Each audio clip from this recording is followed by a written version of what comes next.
일단 우리는 이제 처음이기 때문에 가볍게 12쪽 과학과 인류의 지속 가능한 삶 거기 부분 할 거야. 근데 여기는 이제 과학적인 내용은 전혀 없고 그냥 이해도 아니야. 그냥 아 이런 게 있구나 라는 정도로만 가볍게 그냥 넘겨짚고 가면 되거든. 그래서 먼저 첫 번째 12쪽 보면은 우리 이제 과학의 탐구 방법, 우리가 계속 배우는 이런 과학적인 이론들 있잖아, 개념들, 이런 것들은 그냥 탄생한 게 아니지. 이제 머나먼 과거에 있던 사람들, 과학자들이 연구를 계속 했기 때문에 그런 개념들이 나온 거일 거 아니야, 그치? 그러면 그러한 과학자들은 어떤 방법을 활용을 해서 어떤 식으로 이론까지 도출을 했는지에 대해서 그 순서를 배우는 단원이라고 생각하면 되거든. 그래서 과학적 탐구 방법이라고 나와 있어가지고 거기 6가지 단계가 나와 있단 말이죠. 근데 이게 좀 어렵지 않고 그냥 가볍게 넘겨짚고 가면 되는데, 일단은 우리 문제인식, 첫 번째 문제인식 단계라고 나와 있어. 자, 첫 번째 우리 가수 3구단거 문제인식. 문제인식 단계는 말 그대로 문제를 인식하는 거야. 너 문제 있어 이런 게 아니라 저건 왜 그럴까? 하고 의문을 품는 단계라고 생각하면 돼. 저건 왜 그럴까? 라고 의문을 품는 단계를 이제 문제인식이라고 생각하면 되고, 의문을 품다. 그러니까 우리 여기 책에 나오는 예시로 한번 봐보자. 아래 그 옆에 나오는 예시 말고 아래 자료 플러스 보면 에이크만의 과학적 탐구 보여? 맨 아래? 거기 보면 이제 닭이랑 닭으로 이제 예시를 나와 있는데, 각기병에 걸린 닭의 모이가 백미에서 현미로 바뀐 뒤 각기병 증상이 사라진 것을 알고 왜 사라졌지? 라는 문제인식, 의문을 푸는 거야. 현미밥이랑 백미밥이랑 뭔 차이가 있을까? 라고 이제 의문을 푸는 거지. 그게 이제 문제인식 단계. 두 번째, 가설 설정. 가설이란 말 들어봤어? 들어봤지? 가설이란 말은 뭘까? 가설? 뭐인 것 같아? 가설은 그러니까 뭔지는 아는데 느낌은 알겠는데 말은 못하겠지. 가설은 어떤 거에 대해서 너는 약간 답을 내리는 거야. 내 임의적으로 답을 내리는 거거든. 저 물은 따뜻할 거야. 어디 그냥 갑자기 뭐라 해야 될까? 어디 난방기에서 따뜻한 열이 나오죠. 근데 그 옆에 있던 물이 있어. 여기 만약에 물이 있다 쳐봅시다. 그냥 우리는 이게 실제로 따뜻한지 차가운지 모르겠지만 난방기 옆에서 충분히 열을 받았기 때문에 이 물은 따뜻할 거야 라고 잠정적으로 답을 내리는 거를 가설 설정이라고 생각하면 될 것 같아. 오케이? 그래서 얘는 잠정적인 답을 내리는 단계, 잠정적인 답을 내리는 단계라고 생각하면 돼요. 그래서 거기 보면은 문제에 대한 잠정적인 결론을 정한다 라고 나와 있지. 그래서 여기도 이제 아래 에이크만의 과학적 탐구 보면은 현미를 먹었더니 각기병을 낳았네? 그러면은 현미밥에는 각기병을 낳게 해준 어떤 성분이 있겠구나 라고 이제 가설을 내리는 거야. 그렇게 실제로 아직은 이제 아까 예시를 하나씩 적어보자. 자, 여기다가 처음에는 뭐 백미를 먹은 애, 백미는 각기병에 걸렸어. 근데 현미를 먹은 애들은 각기병에 안 걸렸대. 그러면 현미에는 각기병을 낳게 해주는 어떠한 성분이 있겠구나라는 것을 알 수 있겠지. 있겠구나라는 잠정적인 결론을 내린 거야. 아직 확실하지 않아. 여기 낫게 해주는 성분이 있는지 확실하지 않지만 내가 이제 임의적으로 잠정적인 결론을 내린 거야. 그 다음에 이제 어떻게 돼서 잠정적인 결론을 내렸으면은 이게 진짜 낫게 해주는 성분이 있는지 이거를 실험을 통해서 발견을 해야 될 거 아니야. 그치? 증명을 해야 될 거 아니야. 그래서 첫 번째, 실험을 하기 위해서는 무작정 하는 게 아니라 어떠한 연구 단계를 거쳐서 실험을 해야 할지 설계를 하는 단계가 있어야겠죠. 그래서 처음에는 뭐 어떠한 식으로 준비물을 상부 설계, 그래서 옆에 다시 13페이지 한번 봐볼래? 좀 넘겨서 13페이지 보면은 거기에 탐구 계획하기라고 나와 있어. 탐구 계획하기. 이게 이제 탐구 설계 단계에서 하는 건데, 먼저 첫 번째 탐구 문제, 어떤 내용을 탐구할 건지 그런 걸 분명히 드러나게 하고, 그러니까 우린 여기서는 현미가 각기병을 낫게 해주는 성분이 있는지를 발견하는 게 탐구 문제인 거지, 그치? 그리고 이제 가설을 세워. 그래서 현미밥에는 각기병을 낫게 해주는 성분이 있다라고 가설을 세우고, 그 다음에 탐구 기간과 장소. 우리가 뭐 탐구 설계를 하는데 장소도 중요하겠죠? 뭐 이게 다른 실험과 다르긴 한데, 뭐 실외에서 하느냐 실내에서 하느냐, 물론 이 실험에서 딱히 중요한 부분은 아니지만 실외에서 하냐 실내에서 하냐 달라지는 실험 결과를 하는 그런 탐구 설계도 있을 거고, 그치? 그래서 탐구 장소랑 이런 시간들도 정해야 되고요. 준비물 당연히 준비해야 되고, 실험 과정도 이제 실험 과정 1번부터 실험 초등학교 때 해봤지? 보통 교과서에 보면은 막 1번부터 뭐 6번 과정 이렇게 쭉 나와 있잖아. 그럼 실험 과정을 상세하게 적어놔야 돼. 그래야 중간에 오차 없이 할 수 있겠지. 그래서 어쨌든 이러한 탐구를 설계하는 단계가 세 번째. 오케이? 자, 근데 이 탐구 설계 단계에서 중요한 게 거의 13페이지 나와 있다. 거기 보면은 오른쪽 날개에 변인 보여, 변인? 변이는 뭐라고 나와 있냐면, 실험을 수행할 때 의도적으로 다르게 하는 조건이나 같게 유지하는 조건을 먼저 설정을 해놔야 돼. 이게 무슨 말이냐면, 일단은 변인에는 크게 두 가지 나눌 수 있거든. 다시 변인에는 크게 두 가지로 나눌 수 있어. 독립변인 그리고 종속변인, 이렇게 나눌 수가 있거든. 근데 이제 크게 두 가지로 나눈 거고, 또 이 독립 변이는 또 두 가지로 나뉠 수가 있어. 두 가지. 그래서 뭐로 나뉘냐면 통제 변이. 여기 나와 있네. 자, 거기 통제 변인이랑 조작 변인이 나와 있어요. 자, 그러면 한번 그 정의 한번 같이 읽어보자. 자, 독립 변인, 실험 결과에 영향을 줄 수 있는 변인으로 가설을 검증하기 위해 값을 변화시키는 조작 변인. 그러니까 얘는 지금 값을 변화시킨대. 그리고 통제 변인은 값을 변화시키지 않고 유지하는 거. 값을 변화시키지 않아요. 하고 유지하는 거. 이게 통제 변인이래. 자, 그럼 이거만 봤을 때 뭔 말인지 모르겠지. 그리고 일단은 정의 먼저 하고 가자. 종속 변인 같은 경우는 그냥 결과라고 생각하면 되거든. 우리가 내려야 되는 결론. 결론의 결과값이라고 생각하면 되는데, 여기서 예를 들어서 우리 닭을 한번 분류를 해보자. 우리가 현미밥이 각기병을 낫게 해주는지를 보기 위해서는 일단은 닭이 어떻게 생겼냐? 닭이 뭐 이렇게 생겼어. 닭뼈슬 있고 이렇게 생겼어. 닭이야. 자, 닭이 있는데 닭 한 마리랑 다른 닭을 하나 준비를 더 해볼게요. 닭이 이렇게 있어. 자, 그러면 일단은 한 명한테는 현미밥을 한번 줘봐. 그리고 한 놈한테는 백미밥을 줘봐. 백미밥을 줬어. 자, 그러고 나서 그리고 얘 같은 경우에는 백미밥을 원래 먹던 애들이었어. 원래 얘네 둘은 백미밥을 먹던 애들이었어. 백미를 먹다가 어느 순간 이 닭한테는 현미밥을 주기 시작한 거야. 오케이? 자, 그러면 우리가 이걸 또 구분할 수 있는 게 실험군과 대조군이거든. 실험군과 대조군. 일단 실험군은 뭐냐면 그러니까 우리가 실험을 진행하는 그 집단이야. 그러니까 우리가 실험을 하고자 하는 거는 지금 현미밥이 각기병을 낫게 해주는지를 물어보는 거잖아. 그러니까 현미밥을 먹는 얘가 지금 실험군 집단인 거야. 실험군 집단.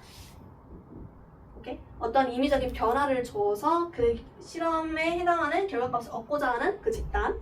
그리고 대조군 같은 경우는 얘가 대조군인데, 대조군은 뭐냐면 백미밥 원래 백미밥을 먹던 애였어. 얘도 원래 백미밥을 먹던 애였지만 얘는 변화를 준 거지, 현미밥으로. 근데 얘도 원래 백미밥을 먹던 애였지만 아무런 변화도 주지 않고 그냥 그대로 유지시킨 거. 그거를 대조군이라고 해. 이거 이해됐어? 그래서 대조군과 실험군 이렇게 구분을 할 수 있고, 그래서 우리 이렇게 자 백미밥과 현미밥으로 구분을 했어요. 그러면 지금 누가 각기병에 안 걸리겠어? 우리가 가설대로 가설이 정답이라고 치자면? 그치. 실험군이 각기병에 안 걸리겠지. 그러니까 지금 현미밥을 먹은 친구가 각기병에 안 걸리겠죠. 그래서 이렇게 실험군과 대조군을 설정을 한다라고 할 수 있고요. 그래서 이제 탐구를 수행을 해. 먼저 이런 탐구 실험군과 대조군을 정해서 탐구 설계서 정해서 그다음 네 번째 탐구를 수행을 해야겠지. 탐구를 수행해서 내가 설정한 가설이랑 맞게 나오는지를 봐야 될 거 아니야. 탐구를 수행한 다음에 마지막 아니고 다섯 번째 자료를 수집합니다. 자료를 수집하고 해석해. 근데 자료 수집 이 해석은 우리가 인터넷에 자료를 찾아보는 게 아니라 이 탐구 수행에서 얻은 결과값이 있을 거 아니야. 그치? 그 결과값에 대한 자료. 이 자료는 그 결과값을 말을 하는 거야. 그래서 실험을 통해 얻어진 결과를 수집하고 그걸 해석하는 거야. 오케이? 마지막에 이제 결론 도출 단계인데, 결론 도출 단계는 이제 가설 설정에서 내가 답을 내렸던 거. 이게 진짜 맞는지 틀렸는지 다시 한번 정의를 내리는 거지. 그래서 현미밥은, 여기서 결론 도출은 현미밥은 각기병을 낫게 해주는 성분이 있다. 글씨 좀 양해 좀. 낫게 해주는 성분이 있다라고 이렇게 결론을 도출할 수 있겠지. 그래서 거기 보면은 이제 자료 수집 해석 단계에서 중요한 게 규칙성 발견이거든. 규칙성 발견. 우리 이 같은 경우에는 얘는 이 규칙성 발견이 중요한데, 자, 내가 일부러 지금 한 집단 나눴지만은 만약에 여기 실험군에 굉장히 많은 닭을 준비시켜놔. 그러면 이 굉장히 현미밥을 먹은 친구, 또 현미밥을 먹은 친구들 다 각기병이 나왔네. 현미밥에는 각기병이 낫게 해준다는 규칙성을 발견을 한 거야. 그래서 마지막 결론으로 그래서 현미밥은 각기병을 낫게 해주는구나 라고 이제 결론을 내리는 거지. 그럼 다시 넘어와서 이 독립변인과 종속변인을 구분을 할 건데, 일단 여기에서는 조금 독립변인과 종속변인을 구분하기 조금 어려울 것 같으니까 다른 실험을 한번 가져와 볼게. 조금 더 구분하기 이해하기 쉬운 걸로. 어떤 걸로 구분을 할 거냐면 뒤에 나오겠지만은 여기에 하나 물컵이 있어. 물컵이야. 그리고 똑같이 물컵 3개를 준비를 해. 똑같이 10ml 담아있는 10ml 담아있는 물컵을 준비했어요. 자, 근데 우리가 뭔 실험을 할 거냐면 똑같은 물량이 들어있지만은 실험 주제가 지금 얼음이 물의 온도에 영향을 주는 정도를 실험해볼게요. 물의 온도에 영향을 주는 정도를 한번 실험을 해볼 거야. 자, 그러면 여기서 핵심은 얼음이잖아. 얼음. 그치? 자, 그러면 먼저 10ml짜리 애가 만약에 온도가 예를 들어서 20도씨였다고 해볼게. 자, 근데 여기에 얼음을, 이 두 번째 컵에 나는 얼음을 하나 넣어놨어. 그리고 여기에는 얼음을 2개 넣어놨어. 그래서 같은 시간 동안 물이 차가워지는 정도를 보는 거야. 그러니까 2분 동안 물이 차가워지는 정도를 보려고 해. 오케이? 자, 그러면 일단은 20도씨 10ml짜리는 얼음을 안 넣었잖아. 그치? 얘는 원래 상태지? 그럼 여기서 대조군과 실험군 중에 뭐겠어? 그치. 자, 얘는 지금 대조군이야.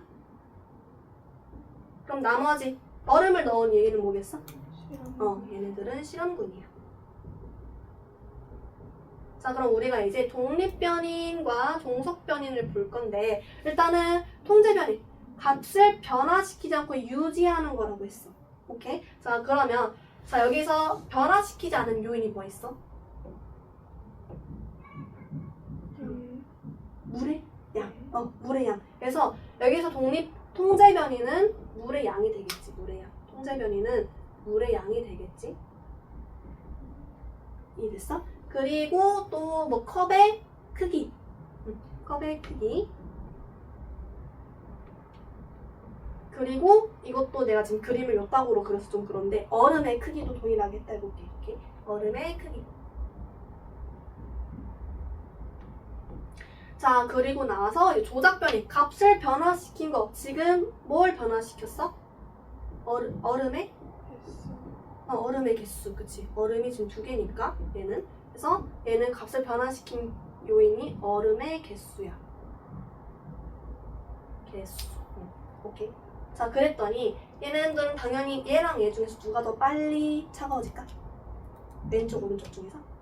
그치, 오른쪽이 더 빨리 차가워지겠지? 내가 그냥 임의로 설정해볼게. 얘는 뭐 15도씨, 얘는 10도씨 라고 설정을 해보면은, 자, 그러면 결과값이 나오겠죠. 얼음의 개수가 많을수록 더 빨리 차가워진다.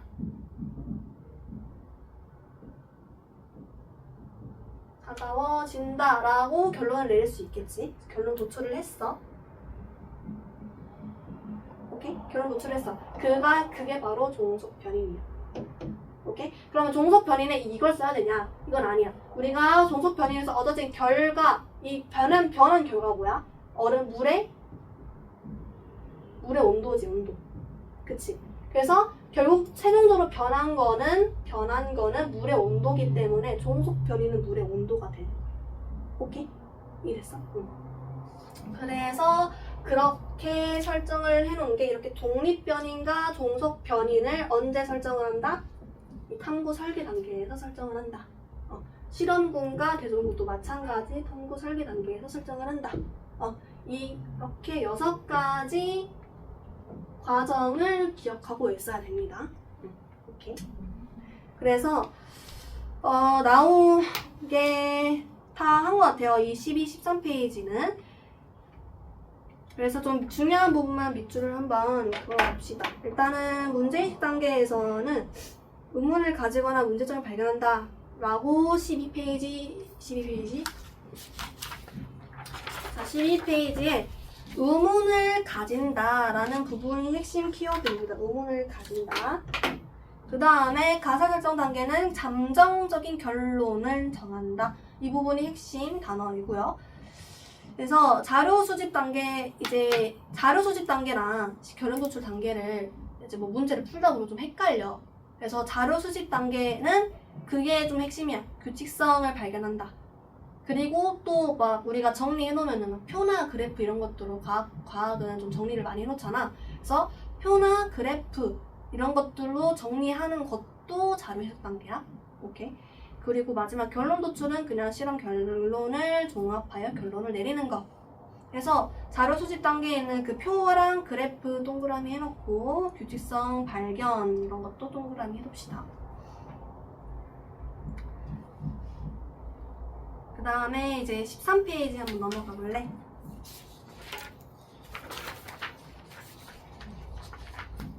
일단 탐구 문제 정하기 보면은 그 옆에 살짝 작은 글씨로 탐구 문제는 구체적이고 범위가 좁을수록 좋으며 스스로 탐구 수행을 가능해야 된다 라고 나와 있는 거 발견했어? 보면은 탐구 문제는 구체적이고 범위가 좁을수록 좋다. 거기 부분 밑줄 그어봅시다. 당연히 우리가 넓게 설정한 것보다 정확히 측정하고자 하는 부분을 딱 좁게 그리고 구체적으로 설정해놓으면은 실험이 훨씬 더 잘 나오겠지? 그래서 그 부분만 밑줄 그어놓고 그리고 이제 거기 탐구 계획서 작성하기 나와 있는데 아래 3번 탐구 계획서 발표하기까지가 우리가 탐구 계획하기에 해당합니다. 오케이? 그래서 거기 변인 오른쪽에 변인이 조금 중요하긴 해. 오른쪽 변인 발견했어? 변인에 있는 독립 변인과 종속 변인 거기 부분 동그라미 쳐놓고 독립 변인과 종속 변인 각각 동그라미 쳐놓고 독립 변인에 보면은 거기 이제 가설을 검증하기 위해서 값을 변화시키는 조작 변인 동그라미 알았어? 조작 변이의 동그라미. 그리고 값을 변화시키지 않고 유지하는 통제 변인이 있다. 거기도 동그라미.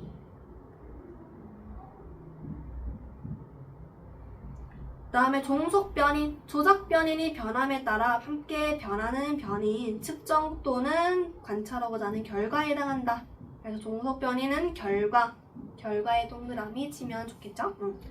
그리고 거기다 실험군과 대조군도 차이 한번 적어둘래요? 실험군은 변화시키는 것. 자, 다시 거기다가 실험군에는 변화시키는 집단이라고 적어놓고 변화시키는 집단. 그 다음에 대조군은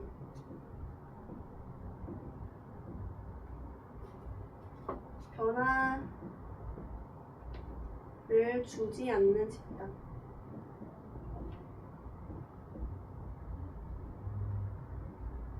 라고 적어둡시다.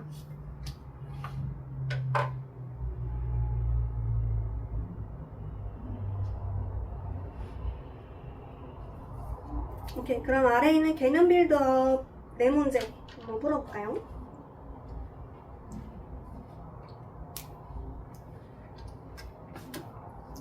아래에 4문제. 맞다. 교사역이어서 답이 나와야지, 참. 4문제. 자, 그러면 일단은 그냥 답만 조금 읽고 갑시다. 현상을 관찰하고 의문을 가진다 라고 하면 자동으로 문제인식 단계라고 나와야 돼. 문제인식. 그리고 탐구 설계 단계에서는 가설이 맞는지 검증할 수 있도록 실험을 설계한다. 항상 우리 실험에서 제일 중요한 거는 가설이야, 가설. 이게 제일 중요해요. 가설이 맞는지, 우리가 가설을 토대로 실험을 설계하고 가설을 토대로 실험을 수행하고 그 가설이 맞는지 결론을 도출하는 거니까 가설이 제일 중요해요. 그 다음에 3번 나와있죠. 표나 그래프로 정리하는 것은 자료 수집 및 분석 해석 단계다 라고. 그래서 이게 약간 나중에 보다 보면 표나 그래프로 결론을 마치 도출한 것처럼 보이잖아요. 우리가 결과값을 보는 거니까. 그래서 나중에 보면 헷갈리니까 표나 그래프는 자료 수집 단계라는 거 꼭 기억해 둡시다. 그리고 가설을 증명하기 위해서 유지해야 되는 조건, 변인. 그래서 이렇게 하고 나머지는 쉬었다가 해. 기억하고 있죠? 자, 그러면 뒤에는 나머지 진짜 이지한 부분만 남았습니다. 물론 여기까지도 쉬웠지만은 이제 과학과 인류 문명, 이게 진짜 그냥 사회랑 완전히 엮어버린, 과학이라기보다는 사회라고 말하는 게 더 쉬울 그런 부분인데, 일단은 자, 우리 과학이 발전하면 과학만 발전하는 게 아니잖아. 그치? 과학이 발전하면 우리 살고 있는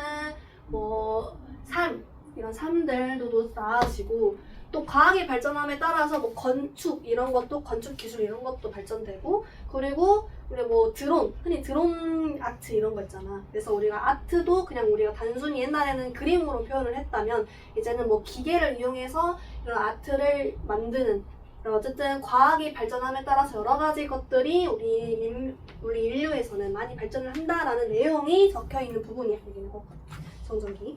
자, 그러면 과학과 인류 문명 발달, 거기 보면은 과학의 발전은 인간의 사고를 바꾸었고 삶을 편리하게 만들었으며 문명의 발달을 이끌었다. 그냥 우리가 흔히 알고 있는 그냥 이런 상식 부분이에요. 상식적인 내용. 자, 그래서 그냥 여기 같은 경우에는 그냥 예시를 조금 자주 읽어주고 그냥 보면은 되는 부분이라서 일단 예시를 한번 같이 봐보자. 자, 인쇄 기술의 발달로 책이 널리 보급되어 많은 지식과 정보가 전달되었다. 그쵸? 우리 인쇄 기술이 없었더라면 우리 책이 이렇게 서점 가면 그냥 책이 막 널려있잖아. 우리 이런 책도 그렇고, 거기 내가 복사해준 그것도 그렇고, 종이도 그렇고, 어쨌든 손쉽게 이런 정보들을 빠르게 전달할 수 있는 거잖아요. 그래서 이런 내용인 거고, 네, 두 번째, 증기기관의 발명으로 대량 생산, 장거리 이동이 가능해졌다. 우리가 이제 헷갈리는 게, 나중에 이것도 문제 풀다 헷갈리는 게 뭐냐면, 이게 약간 선생님들이 만약에 이 부분을 시험을 지금 1학기에 그거지. 자유학기제. 그치. 그래서 이 부분을 시험을 본다면, 만약에 2학기 때 만약에 이 부분을 시험을 본다면 보기에서 이런 식으로 나오거든? 뭐 아까 같이 증기관의 발명으로 일본에서 증기기관의 발명으로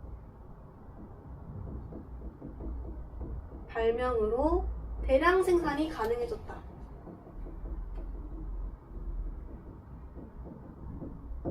이렇게 치면은 뭔가 틀린 것 같단 말이야. 왜냐면 우리가 익숙한 게 증기기관 열차. 증기기관 하면 그게 생각나지. 그치? 증기기관 열차 이런 게 생각나잖아. 그래서 증기기관 하면은 우리가 당연히 뭔가 약간 습관적으로 열차가 생각이 나가지고 장거리 이동이 가능하네? 라고만 이렇게만 연결을 짓는단 말이지. 근데 증기기관의 원리가 뭐냐면 증기를 이용해서 어떠한 그 동력을 만들어내는 거야. 그러니까 어디 기계가 이렇게 있으면 여기 안에 증기를 넣어. 뭐 여기 안에 뭐 불을 태운다거나 해서 여기 안에 증기를 막 이렇게 넣어. 증기? 그러니까 이런 수증기를 이용을 해가지고 어떤 동력을 만들어내는 거. 힘의 원리가 이 증기야, 증기. 그래서 이 증기를 이용한 어떤 기계를 우리가 증기기관이라고 하거든. 그래서 이 증기기관의 발명으로 우리 공장이 많이 발달을 합니다. 공장. 오케이? 그렇기 때문에 증기기관은 대량 생산도 이제 가능하게 하는 거였다라고 이제 기억을 하고 있으면 좋을 것 같아요. 장거리 이동뿐만 아니라 대량 생산도 가능해졌다라고 기억해두면 좋겠지. 다음에 3번 전기가 발명되어 에너지원으로서 이용됨으로써 여러가지 전기기구가 만들어졌다. 이거는 쉬우니까 넘어가고 항생제와 백신 그리고 X선의 개발로 의학이 크게 발전하여 평균 수명이 늘어난다. 이것도 쉽죠? 넘어가고. 그다음에 5번째 전화기와 인터넷의 발명으로 정보를 찾거나 주고받는 것이 빨라졌다. 이것도 쉬우니까 넘어가고. 아래 반도체 때문에 정확한 시스템이 구축되었다. 이것도 쉬운 거니까 일단 넘어갈게요. 가장 이제 주의해야 될 거는 증기기관 이 정도만 조금 기억하고 있으면 될 것 같아. 그 다음에 아래 이제 아까도 말을 했지만 과학이 발전함에 따라서 건축기술 그리고 예술 이런 거 과학뿐만 아니라 다양한 분야에서도 여러 가지 발전이 이루어지고 있어요. 그래서 철을 다루는 기술 우리가 우리가 철하면은 그냥 여기 가구에 이용되는 이런 철도 있지만은 이 철을 어떻게 가공하냐에 따라서 단단한 정도가 달라지거든. 단단함 정도 이런 게 좀 달라져. 어떻게 가공을 하냐에 따라서. 그래서 이런 철의 성분을 연구를 해서 과학자들이 연구를 해서 이 연구 결과가 논문이든 이런 거에 다 실려 있을 거 아니야? 이제 그 논문을 바탕으로 여러 가지 건축이나 혹은 여러 가지 기술 그런 것들에 이용이 되는 거야. 그래서 자동차, 배 건축 중에 여러 분야에 활용된다. 오케이. 그다음에 2번째 아치 모양의 문과 다리는 과학 원리를 건축 공학에 이용한 것이다. 이것도 무슨 말이냐면 아치가 무슨 모양인지 알아? 아치 모양? 몰라? 자, 아치 모양은 이거 우리 다리 생각하면 돼. 다리. 그래서 이렇게 아치 모양이 이렇게 있는데 가끔 의문이 들잖아. 분명 우리 지구는 중력이 있는데 자, 중력이 있으면 여기 안으로 이렇게 당겨지는 힘이 있을 거 아니야. 그치? 그러면 그러면 얘네들 무너져야 되는 거 아니야? 이렇게 생각을 하겠지? 그래서 만약에 건축 이런 다리 설계가 부실공사가 일어나면 다리가 무너지기도 하잖아. 이런 중력에 의해서 이 힘을 버티지 못해가지고 얘들이 무너지기도 하잖아. 그치? 그래서 우리가 만약에 과학이 발전을 해. 그래서 여기서 이 건축물들끼리 서로 막 이렇게 연결이 되어 있겠지. 이렇게 연결이 되어 있어. 이렇게 연결이 되어 있어. 내가 건축 전공이 아니라서 모르겠지만은 어쨌든 어떠한 방법에 의해서 이렇게 연결이 되어 있는데 그 연결된 서로 얽히고 얽힌 힘이 있겠지. 힘. 그런 힘이 이렇게 얽혀져서 만들어진 힘이 이 중력을 버틸 수 있게 해준단 말이야. 오케이? 그래서 이런 힘이 어떤 식으로 어떤 방향으로 작용을 하고 그 힘이 서로 어느 정도의 크기를 갖고 있는지 이런 걸 연구를 해서 이제 그 연구한 거 바탕으로 이제 건축 이런 거에 이용이 되고 있다라는 소리예요. 오케이? 그래서 아치 모양의 문과 다리는 과학 원리를 건축공학이 이용한 것이다 라는 얘기가 이런 얘기였고, 3번 아까도 말했듯이 뭐 드론 같은 거 아까 뭐 드론 아트 이런 거 있다 했잖아. 그래서 과학이 발전하면서 뭐 미디어 아트, 영상, 뭐 음악, 분수 등 예술 분야에서도 과학 기술이 활용된다 라는 내용이고요. 4번 과학 원리를 증명하고 수식으로 표현하는 과정에서 수학이 더 발전하였다. 이것도 우리가 실제로 중학교 혹은 고등학교에서 배우는 과학 수준은 우리가 수학에서 배우는 것보다 수학이 조금 덜해. 그치? 좀 수학이 들어있긴 하지만 수학보단 덜하겠죠, 확실히. 근데 우리가 과학을 특히 뭐 물리는 진짜 수식이 엄청 많잖아. 물화생지 뭔지 알지? 물리 파트는 뭐 힘 들어있고 뭐 역학 들어있고 막 이러니까 굉장히 많은 수식 들어있단 말이야. 물리뿐만 아니라 우리 우주 그리고 우리 지구의 대기 이런 것들에 우리가 다 약간 수학적 공식이 되게 많아. 물론 우리 중고등학교 과정에서는 이런 우주랑 대기의 수학적인 공식까지는 막 그렇게 복잡하게는 배우진 않지만 이 과학자들이 우리가 쉽게 배우는 이런 다른 쉬운 공식들, 이런 공식들 있잖아. 그런 공식들을 도달하기 위해서 그냥 띡 하고 나온 게 아닐 거잖아. 그치?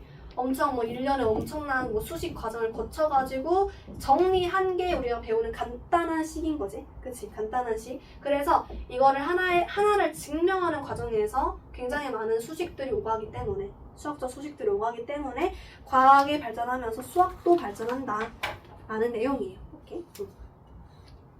그래서 거기 보면은 뭐 첨단 과학 기술이 가져올 미래 사회의 변화라고 해서 나머지 4가지가 나와 있는데 이것도 그냥 가볍게 훑어보고 가면 좋아요. 한번 같이 읽어봅시다. 자, 로봇 공학은 뭐 말 그대로 로봇을 이용을 해가지고 뭐 여러 가지 우리 일상생활에 편하게 해주는 거 이런 것들인데, 그래서 우리가 요즘 로봇 때문에 막 일자리 감소 이런 문제들이 대두되고 있는 거잖아. 그래서 뭐 우주 탐사, 수술, 혹은 뭐 생산, 재난 구조 등에 이용되고 있다. 우주 탐사는 진짜 실제로 지금 굉장히 많이 하고 있고, 우주 로봇을 이용을 해서 수술도 막 나노 수술 이런 거 들어봤어? 나노 수술? 우리 사람이 막 이렇게 들어가는 게 아니라 뭐 실제로 이렇게 째가지고 이렇게 들어가는 게 아니라 뭐 나노 굉장히 작은 로봇을 여기다 심어. 그럼 개가 수술을 하는 거야. 그런 수술 기술도 요즘 발전을 하고 있고, 그 다음에 뭐 생산은 우리가 아까 공장 같은 이런 로봇들 말을 하는 거고, 재난에도 이용이 된다. 이런 것들이 로봇 공학인데, 근데 이제 이거는 이제 나쁜 점을 조금 기억하면 좋거든. 나쁜 의도로 악용될 가능성이 있다 라고 나와 있죠. 그래서 우리가 로봇 공학 같은 경우에는 우주 탐사도 인공위성에 해당되는 거잖아. 그치? 인공위성? 근데 만약에 또 인공위성에는 우리 지구의 어느 부분도 다 볼 수 있는 거잖아. 그치? 그냥 막 나쁜 의도를 하려고 해. 그러면 위치 추적 막 해가지고 막 우리 핸드폰 막 혹시 막 봤어? 그 드라마 있는데 물론 안 봤을 것 같긴 하거든? 공포 영화가 있어. 공포 드라마? 그 영화가 있는데 어디 드라마에 핸드폰에다가 범죄를 저지르는 거야. 위치 추적을 깔아놓고 그 여자를 막 따라다니면서 약간 그런 게 있거든. 그래서 그런 공포물 나오듯이 위치 추적 깔아놔? 그럼 그거를 인공위성 어쨌든 우주 탐사 그런 기구가 우리 인공위성이 우리 위치를 알려주는 거잖아. 그치? 이렇게 악용이 될 수 있다라는 이런 내용이에요. 나쁜 의도로 사용될 수 있다. 그 다음에 인공지능, 이것도 요새 가장 핫한 이슈지. 그래서 전자상거래나 자율주행, 드론 등이 이용되고 교통 시스템에 개선할 수 있다.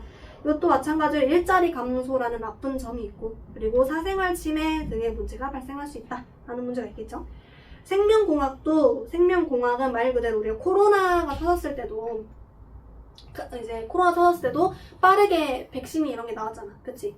그 이유가 어떤 실험을 통해서 어떠한 연구를 통해서 이런 백신 이런 것들을 만들어낸 건데, 그래서 뭐 질병 진단과 치료, 뭐 신약 개발 이런 것들이 사용이 되고, 그리고 생명과학이니까 이런 약 같은 것뿐만 아니라 우리 먹는 거, 식물들도 우리가 먹는 식물들 중에서 자연에서 난 것도 있고 우리 인간이 인위적으로 만든 식물들도 있거든. 그래서 그거를 만들어내는 식량 증산 뭐 만드는 거에도 이용이 된다. 그리고 뭐 생명윤리 문제가 발생할 수 있다. 한창 뭐 이슈 됐었죠. 뭐 쥐를 이용하는 것도 동물학대다 이런 거 이슈가 됐었잖아. 그래서 그런 뭐 생명윤리에 문제가 있다 라는 거 있고, 그다음 마지막 우주항공은 뭐 그냥 글로벌 인터넷 연결 등에 활용된다. 우주 관광에 활발해진다. 아까도 말했듯이 뭐 윤리적 문제가 발생할 수 있다. 이런 것들이 있습니다. 개념 빌드업은 하려 했지만 우리 복사를 해줬기 때문에 못하겠고 자, 그러면 옆에 자, 시간 너무 빨리 되었는데, 자 15쪽 봅시다. 15쪽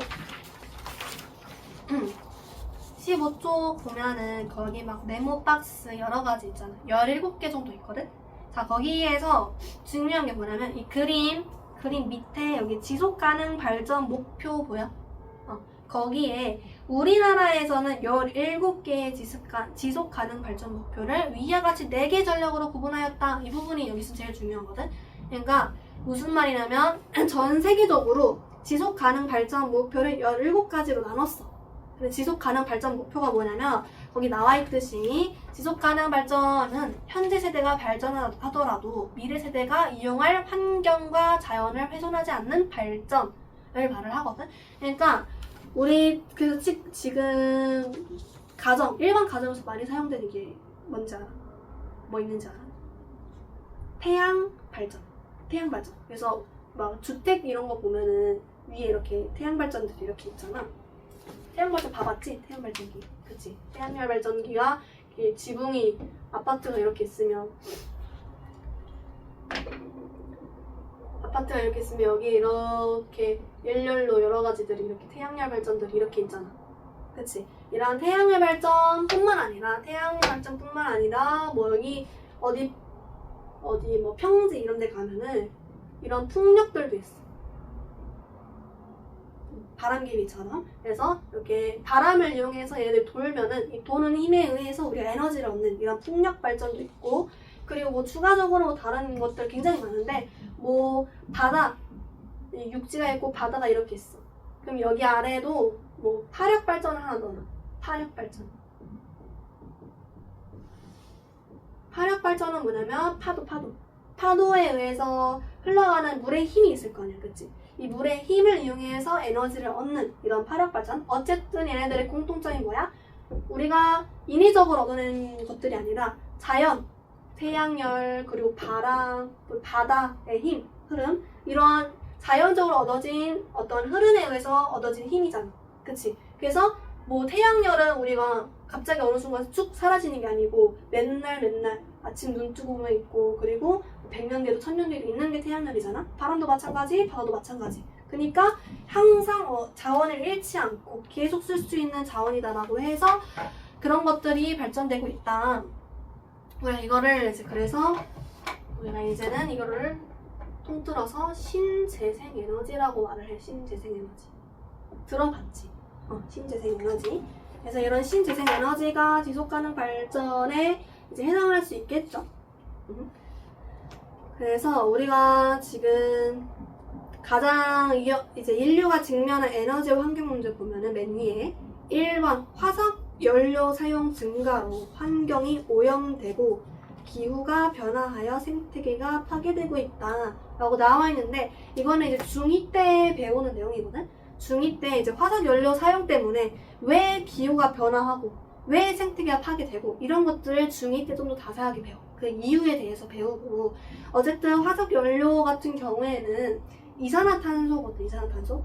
우리가 지구온난화의 이유가 뭐야? 이산화탄소의 증가 때문이라는 건 알고 있지.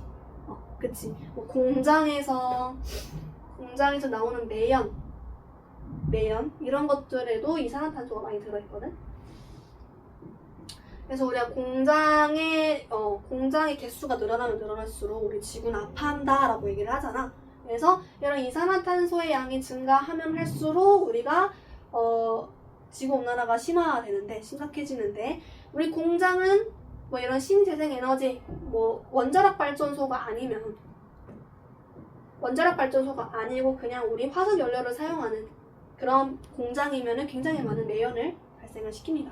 그래서 이런 화석 연료 사용의 증가로 환경이 오염되고 기후가 변화한다.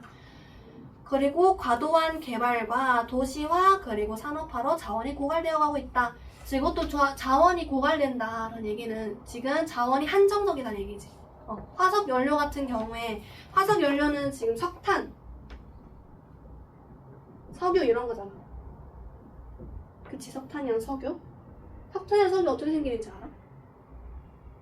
안 들어봤지? 석탄이랑 석유는 어떻게 생기냐면 얘네들은 생물체의 유해야. 생물체의 유해. 이거 몰랐지? 그래서 옛날에 죽은 생명체들, 뭐 동물뿐만 아니라 식물 이런 것들이 죽었어. 나중에 배우겠지만 죽어서 우리 땅 밑에 묻어요. 이제 막 원래는 여기 살던 사람으로 치면 좀 그러니까 여기 살던 어떤 식물이었어. 살던 식물이었어. 근데 얘가 죽었어요. 죽었어. 자, 죽었는데 얘들이 땅 속에 어떤 뭐 여기 위로 계속 흙이 쌓이고 막 이래가지고 땅 속에 이렇게 묻혀. 땅 속에 묻혀. 그래서 흙이 쌓이고 뭐가 해가지고 땅 속에 이렇게 묻히면은 얘가 어떠한 과정에 거쳐서 이것도 나중에 중2, 중3에서 배우는 내용인데 어떠한 과정에 거쳐서 얘네들이 검정색으로 변합니다. 검정색으로 어떤 석탄의 형태로 바뀌어. 석탄의 형태로. 그래서 어떤 생물체의 유해가 석탄이랑 석유로 만들어지는 겁니다. 이해됐어? 그래서 우리가 그러면 과거에 죽었던 생물체가 만들어지는 거잖아. 그러면 이거는 굉장히 만들어지는 데 시간이 오래 걸리고 석탄이나 석유 같은 경우에는 굉장히 많은 시간이 걸리고 그러기 때문에 우리가 얘네들이 우리 지구 밑에 있는 석탄의 양은 한정적이야. 그치? 한정적인데 얘를 다 계속 끌어다 써. 요만큼 쓰고 요만큼 쓰고 요만큼 쓰면은 언젠간 고갈되겠지. 그렇게 되면은 우리가 이제 쓸 수 있는 자원이 없기 때문에 그래서 나오는 게 신재생 에너지다라고 이제 추가적으로 이제 좀 말을 하자면 이렇게 되는 거고요. 그래서 우리 전략거래에서 이런 신재생 지속 가능한 발전을 만들기 위한 17가지 지속 가능 발전 목표가 있어요. 이거는 전 세계적으로 똑같아. 근데 이제 우리나라는 이거를 4개의 카테고리로 분류했다라는 게 우리 아까 내가 말했던 우리나라에서는 17개의 지속 가능 발전 목표를 위에 같이 4개 전략으로 구분하였다라는 내용이에요. 그래서 그냥 뭐 사람답게 살 수 있는 포용사회, 우리가 지속적으로 살려면 개같이 살면 안 되잖아. 그치? 사람답게 살아야지. 그래서 사람답게 살 수 있도록 뭐 빈곤층 감소, 그리고 안전한 이런 지역을 만드는 거, 그리고 식량 확보, 그리고 건강하고 행복한 삶, 그리고 모두를 위한, 그리고 양질의 교육, 우리 교육, 그리고 그래서 나오는 게 막 평생교육 이런 거 있잖아. 할머니, 할아버지 돼서도 교육을 받을 수 있다라는 평생교육, 성평등, 그리고 지속 가능 발전과 지속 가능한 도시와 주거지 조성 뭐 이런 것들이 있고. 혹시 동남아 쪽 해외여행 가봤어? 유럽이랑? 가봤어? 어디 가봤어? 동남아? 거기 갈 때 막 그런 거 들고 간 적 있어? 샤워 필터기 안 갖고 왔었어? 물 수질 괜찮았어?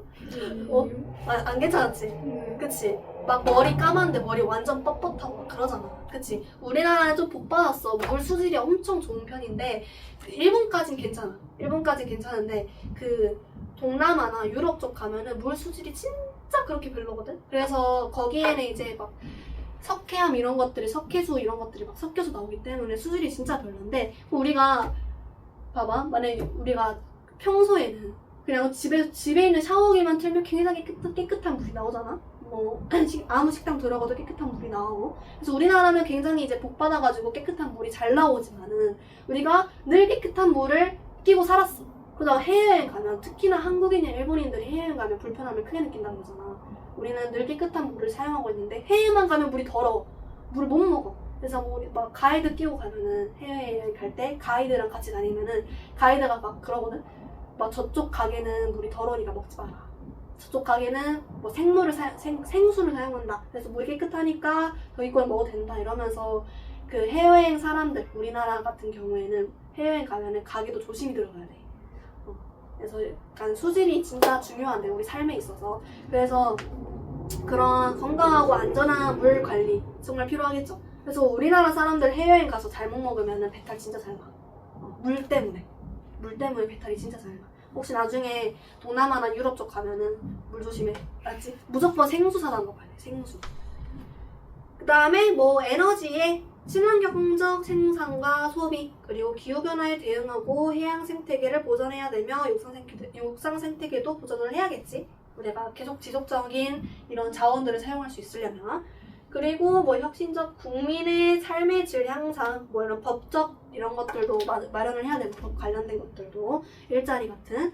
그리고 뭐 지구촌 협력과 평화, UN 협력 이런 거 있듯이 굉장히 많은 협력들이 있습니다.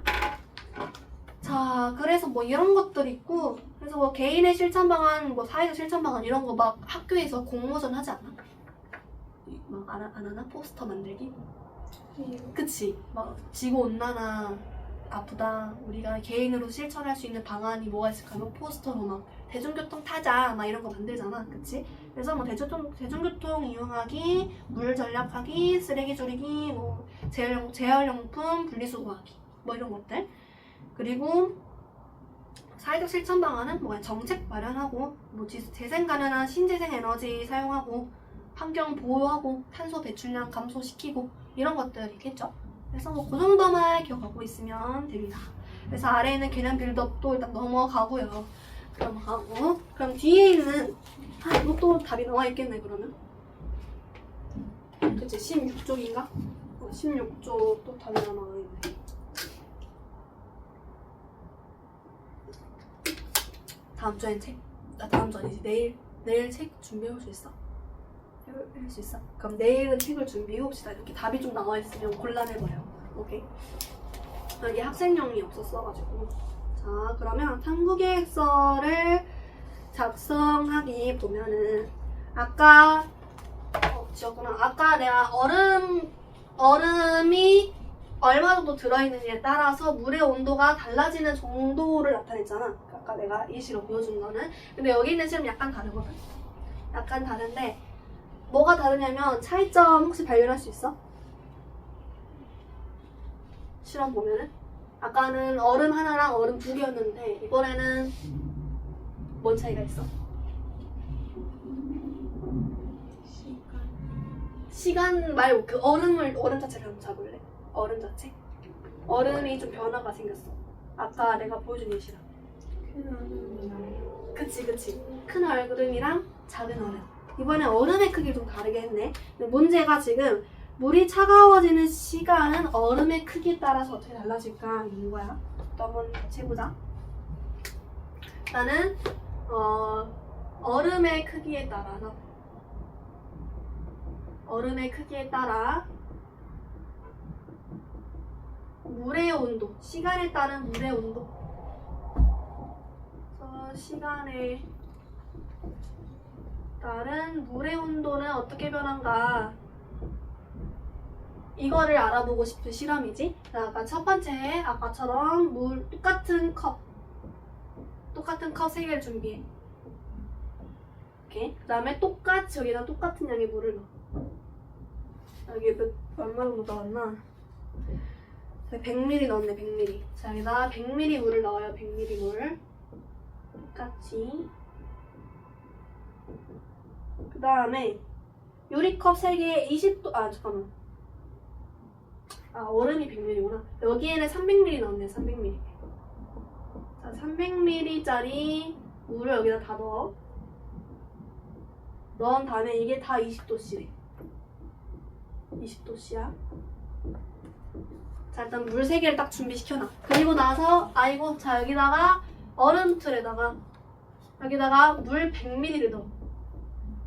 똑같이 이번에는 작은 얼음틀, 여기 되게 큰 얼음틀, 여기 되게 작은 얼음틀, 여기다가 똑같이 여기도 100ml 넣어서 100ml만큼 물을 얼렸어. 오케이? 그럼 지금 얼린 물의 양도 똑같지? 근데 자, 이번에는 아까도 말했듯이 자, 여기는 똑같이 그대로 둬. 그리고 여기에는 큰 얼음 하나를 넣는 거야. 큰 얼음 하나. 오케이? 큰 얼음 하나가 이게 100ml라 해보자. 그냥 이 얼음틀인데 되게 큰 얼음틀 하나야. 여기에 100ml짜리 물을 채워. 그래서 이 얼음틀을 얼음에서 만들어진 게 여기다 딱 넣었어. 그 다음에 여기도 100ml짜리 작은 얼음틀들로 여기에 이렇게 막 얼음들을 막 넣어. 100ml만큼 넣어. 100ml만큼 넣어. 자, 그러면 이랬을 때 우리 얼음의 크기가 좀 다르죠? 근데 얘가 얼음의 크기에 따라서 시간에 따른 물의 온도는 어떻게 변하는가를 물어보는 거다. 그럼 지금 어느 게 더 잘 녹냐를 물어보는 거랑 똑같지. 그치? 자, 그러면 얘랑 이 작은 얼음 중에서 누가 더 잘 녹을 것 같아? 그치. 이것도 설탕 이런 거 생각하면 좋죠. 각 설탕 하나 녹이는 거랑 그냥 우리 분자로 된 굉장히 작은 입자의 설탕을 녹이는 거랑 녹는 정도가 다르잖아. 그처럼 얘도 큰 얼음이랑 작은 얼음 중에서 얘가 더 잘 녹을 거란 말이야. 그치? 그러면 얘가 더 잘 녹는다는 얘기는 얘가 녹음에 따라서 이 차가운 물이 얘랑 더 잘 섞인다는 얘기잖아. 그치? 그럼 얘랑 얘 중에서 누가 더 온도가 더 많이 떨어질까? 응, 그치. 얘가 더 많이 같은 시간 동안 더 많이 녹겠지. 더 많이 온도가 떨어지겠지. 그치? 그래서 그것처럼